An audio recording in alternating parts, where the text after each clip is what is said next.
Hello nation, and welcome back to the Homestead. Well, we've been getting flooded with the question, how did you know when it was time to bite the bullet, for lack of a better term, and make that big purchase of buying a tractor?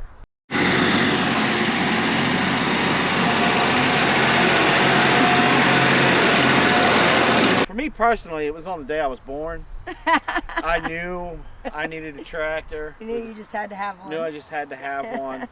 But it's a difference between wanting one and the needing one. No, I needed one. I needed one. I had a lot of stuff I had to do. See, I had a full-time job when I was 3. Walked to school uphill both ways. In the snow. In the snow. In Georgia. In Georgia. It happens. It happens. Our first kind of introduction into getting a tractor was actually in Grovetown when we were cleaning out a pig stall, and a buddy of ours had a very old tractor. I don't even remember what he had, but it had a bucket on it, remember, and we scooped out all that pig muck and put it on our garden. And we realized at that particular point in time, wow, how much of a time saver a piece of equipment like this really is, because that took that little project from being a week or two to about 45 minutes. Mm-hmm.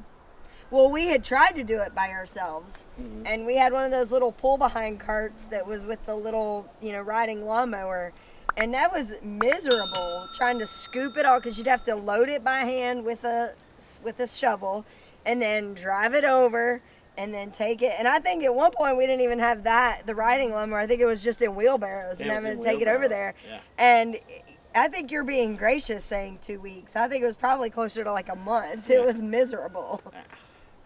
And then we moved out here. And in the area that we are standing in right now used to be nothing but briars and some trees. And it was a complete waste of space for us, because we had the intentions every year. We would come out here, well, really, we'd even kind of start about this time of year, and we'd come out and we'd start chopping down trees. We'd start whacking back the briars, and we'd get in here with a push mower and try to mow it all down. Yep. But within the first week and a half of spring, it was like, we couldn't compete. And we could never get to the fence line. I mean, we got to it one time, and we were like, oh, there's a gate here.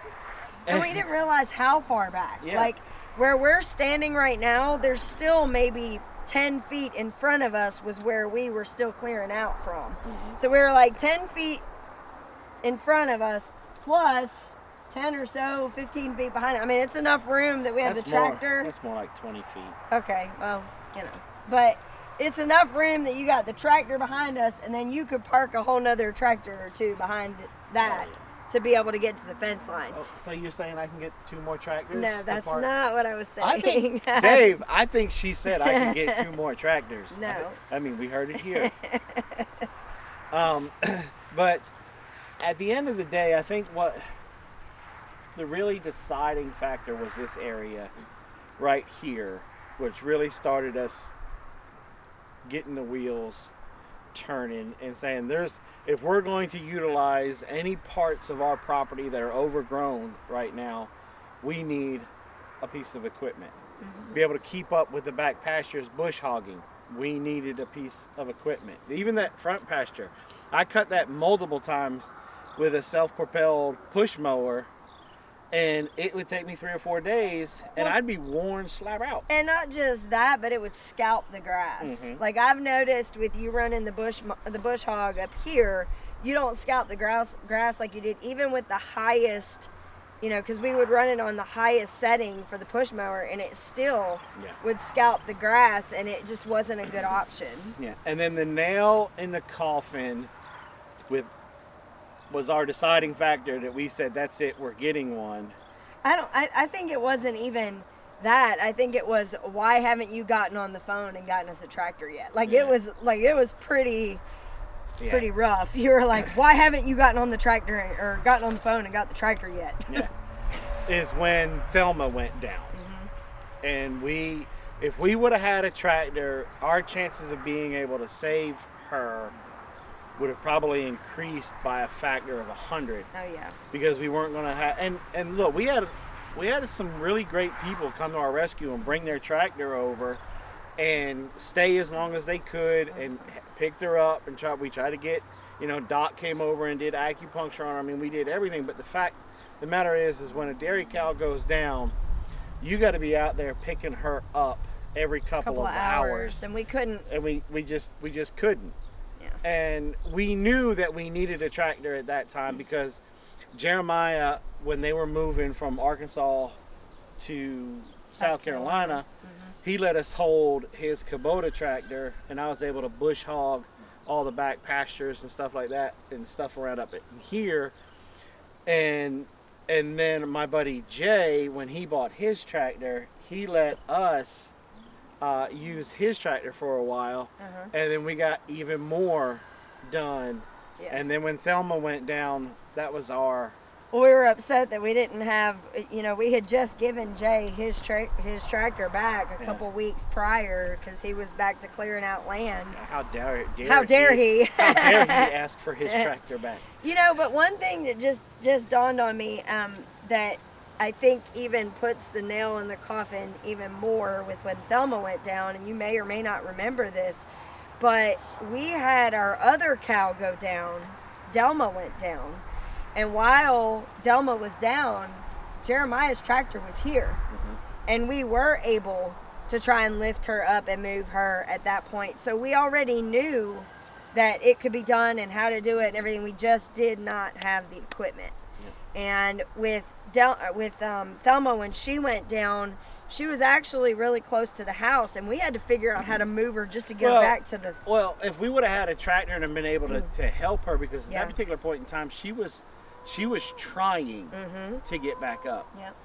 And if we would have had the tractor and been able to pick her up, we probably would have saved her. Yeah.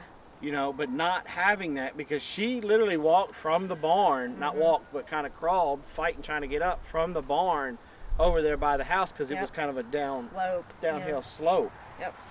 And so if we would have had this then, we would still have 2 dairy cows, in my opinion. So what goes into making that decision?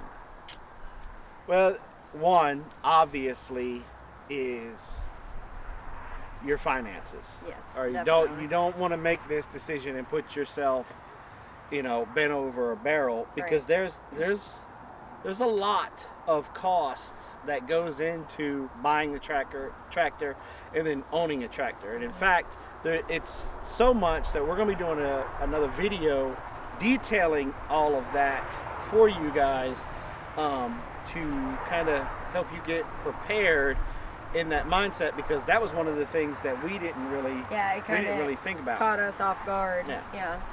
But the next factor comes into the point where you have to look at what your projects are on your homestead, what you're trying to accomplish, and if you're going about it like how we were, and you're not gaining any ground, that's the time to start really kind of considering, okay, after this project, what am I going to need it for? Right. Because if you only got one project, then by all means, rent one. Yeah. I think if you look at a project, and if you go to do that project and you're constantly saying, I got 1 step forward and 2 steps back.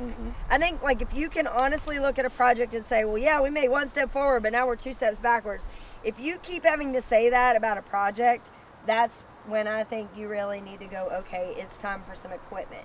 Because that's a problem. If you're never making any forward progression and you're always feeling like you're going backwards, then that's an issue. That's what was happening here, is we would get in there and feel like we made this huge feat, and then we would come out here and it wouldn't even look like we did anything, and it was grown up even more. And so you know, when you look at that, and then the other one is time.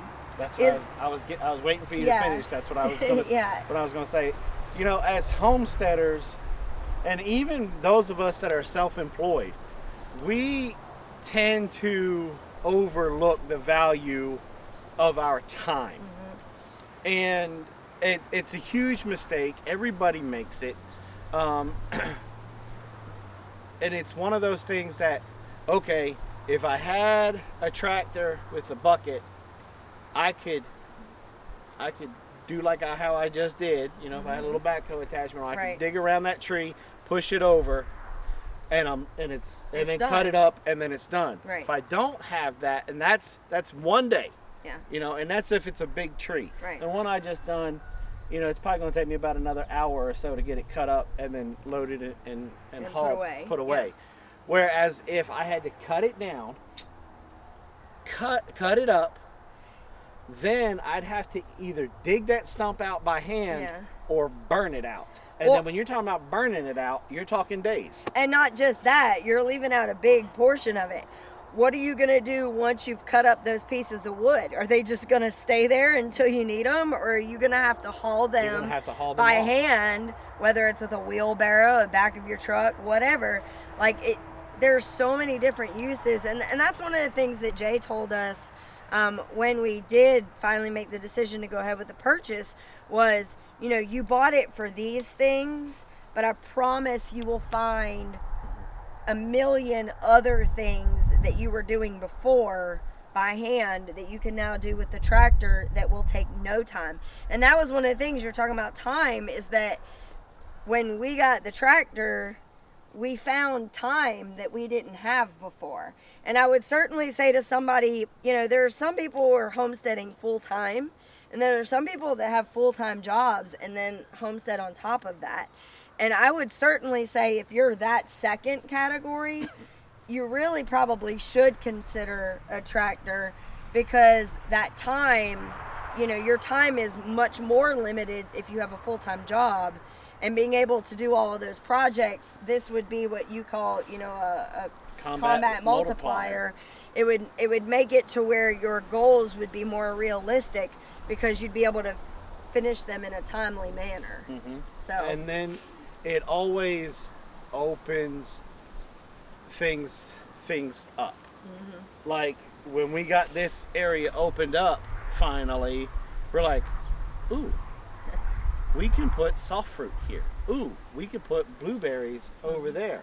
Oh, we can clear out that area because this area wasn't that hard. We can continue to clear out down that way, and we can put our orchard in down that way, or we can put a food forest down in that way.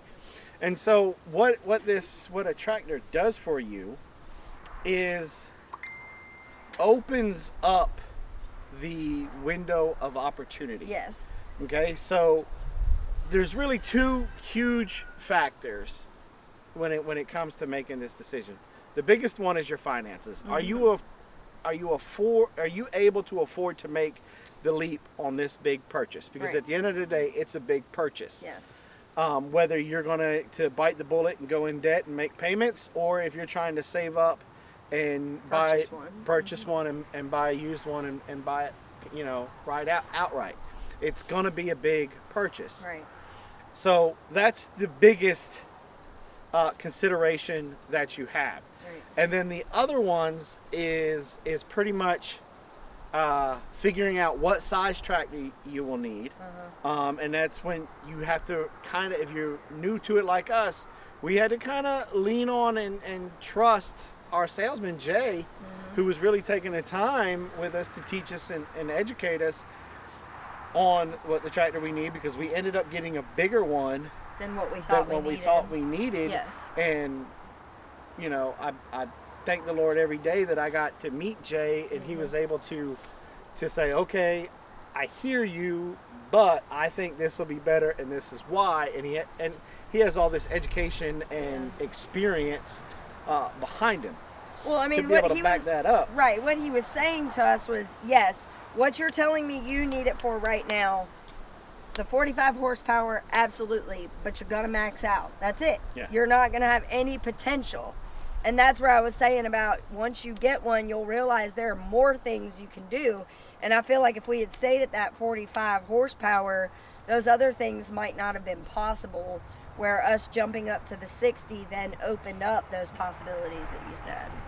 So your finances, what size tractor you need, and then how valuable is your time to you? Do you have all the time in the world where it doesn't matter how fast you get things done? If you're like 19, 20 and you got a good strong back and you got all this time in the world to be able to tackle this, then I hear you.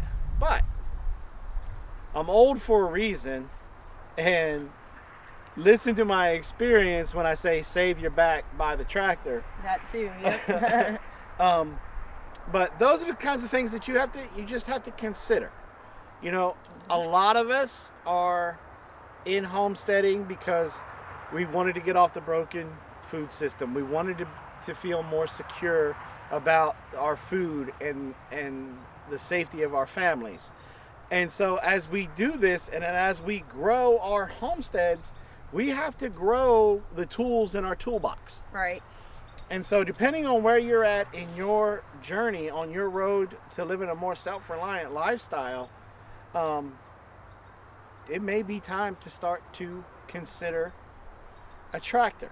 Now, if you want some good expert advice, the link to Steck will be in the comments below. Reach out to them. Ask to talk to Jay. He'll take the time and he'll answer any question that you may have. Shoot, you may even be able to buy your tractor from there and have them deliver it to you wherever you are. I mean, they deliver them all the way on the other side of the pond. Right. So you know, here in the United States, I don't think it'd be that big of a deal. Right. So go ahead, check it out, think it over. If you have any questions for us, hey, leave them in the comments below. All right. So if you are like, yeah, I kind of think we probably need to get a tractor. I need to start doing some more research. You know, go ahead and check out this playlist that's popping up here in the corner. We did a lot of the homework for you, at least around in our area, stuff that we learned from the different big name tractor companies that are in our area. Right, and not just that, but we also did some Q&A stuff, and there's a whole bunch of information in that playlist, so definitely check it out. Thanks for coming by the Big Bear Homestead. God bless. And have a nice day.